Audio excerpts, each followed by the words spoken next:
এই ভিডিওতে দেখা যায় এই মেয়েটি ডাস্টবিনের পাশে খাবার টোকা দিছিল। তখনই একটি ভাই রাস্তা দিয়ে যাওয়ার সময় সেই ময়লা খাবারগুলো সে ডাস্টবিনে ফেলতেছিল। তখন দেখুন এই ভাইয়ের হাত থেকে ওই মেয়েটি খাবারগুলো কেড়ে নিল। তখন এই ভাইটি অবাক হয়ে গেল যে আমার সঙ্গে আজকে কি হইতেছে।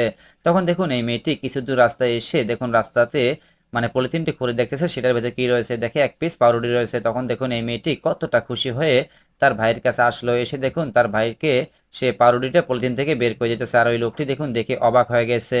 তারপর দেখুন ওই লোকটি আস্তে আস্তে এই ভাইয়ের বোনের কাছে আস্তে আস্তে এগিয়ে আসলো, এসে বলতেছে এই খাবারটি নষ্ট হয়ে গেছে, এই খাবারটি তোমরা খেও না, আজকে আমি তোমাদেরকে খাবার খাওয়াবো, চলো আমার সাথে।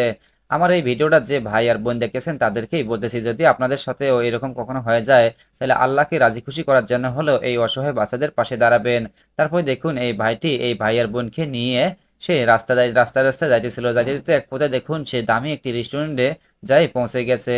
তারপর দেখুন এই ভাই আর বোনের জন্য দামি দামি কিছু খাবার অর্ডার করলো। আসলে এরকম ভালো মনের মানুষ আছে বলেই আমাদের পৃথিবীটা এখনো এত সুন্দর। যদি ভিডিওটা ভালো লাগে থাকে তাহলে অবশ্যই অন্যকে দেখার সুযোগ করে দেবেন। ধন্যবাদ সকলকেই।